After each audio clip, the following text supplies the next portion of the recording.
ლეონარდო და ვინჩი სოფლიოსი დუმალი მონალიზა აჩუქა. მეცნიერებისთვის და მედიკოსებისთვის ანატომიის შესახებ ათასობით ჩანაწერი გააკეთა. მრავალი რამ გამოიგონა, მაგრამ როგორც დღეს ინჟინრები ამბობენ, უფრო ადრე ვიდრე კაცობრიობა ამისათვის მზად იქნებოდა. გენიოსის გარდაცვალების შემდეგ ნახაზები დიდი ხნით გადადეს და მხოლოდ საუკუნეების შემდეგ შეისწავლეს. ახლა კი იტალიელმა გამომგონებლებმა მისი მიხედვით მოდელის აწყობა და ჩვენება გადაწყვიტეს, რომელიც და ვინჩიმ 500 წლის წინ მოიფიქრა. გამოფენა კალიფორნიის სამეცნიერო ცენტრში ჩატარდა.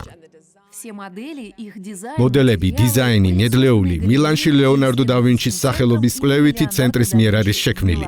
გამოფენა აჩვენებს თუ რამდენად ასწრებდა ლეონარდო და ვინჩი თავის დროს. 10 წელზე მეტი ფიქრობდა იმაზე თუ როგორ ისწავლოს ადამიანმა ფრენა. ძალიან სურდა საფრენი მოწყობილობის გამოგონება. ლეონარდო ფრენას ფრინველებისგან სწავლობდა, ფრინველის ფრთის აღნაგობას სწავლობდა, ბუმბულების ფუნქციას, აფრენისას და დასხდომისას წონის გადანაწილების გათვალისწინებას. დროთა განმავლობაში მიხვდა, რომ თუ მანქანის ფრთები ფრინველის ფრთის ზომის იქნება და ზევით ქვევით იმოძრავებს, მაშინ მანქანა ბევრ ენერგიას დაკარგავს.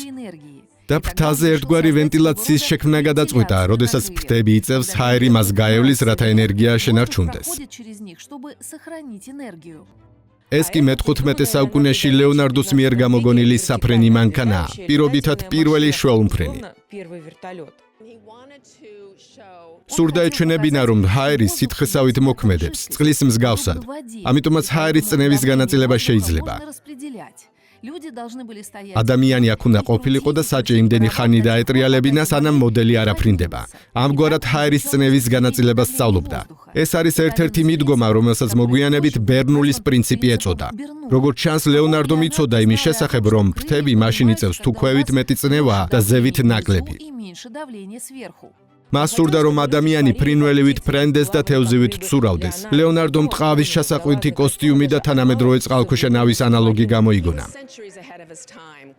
ლეონარდო და მისი იდეები თავის დროს ასწლეულობით ასწრებდნენ. ფიქრობდა იმაზეც, თუ როგორ შეუძლია ადამიანს წყალქვეშ სუნთქვა. ამ საკითხის ნახაზებიც გააკეთა. ამგვარი წყალქვეშა ნავი გამოიგონა. ტომრებში ქვიშა უნდა ყოფილიყო, რათა ნავი წყალქვეშ შეაკავოს და შიგნით ადამიანს ფეხებით უნდა ემუშავა, რათა წყალქვეშა ნავს გაეცურა.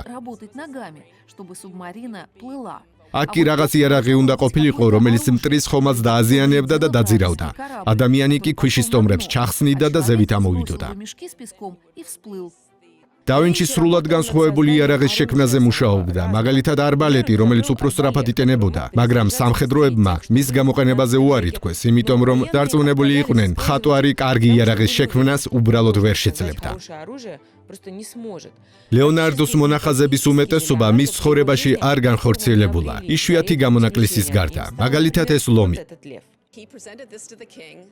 ლეონარდომ ლომი საფრანგეთის მეფეს აჩუქა, ლომს სიარული შეეძლო, უნდა დაგექოლქა და ხალიჩაზე მეფესთან მიდიოდა. შემდგომ ეს ნაწილი იხსნება, საიდანაც მეფეს ყვავილების თაიგულს აწვდიდა.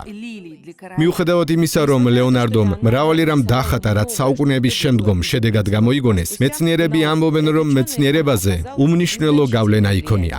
ლეონარდომ მეცნიერებაზე ძალიან მცირე გავლენა მოახდინა. ყველაფერი იმის გამო, რომ ესკიზები მის ცხოვრებაში არ გამოქვეყნებულა და არ შეფასებულა. არავის აჩვენებდა. ასეულობით წელი მისი ნახაზების შესახებ არ იცოდნენ. ადამიანები მისი მიხედვით არ სწავლობდნენ, იმიტომ რომ მის შესახებ არ იცოდნენ.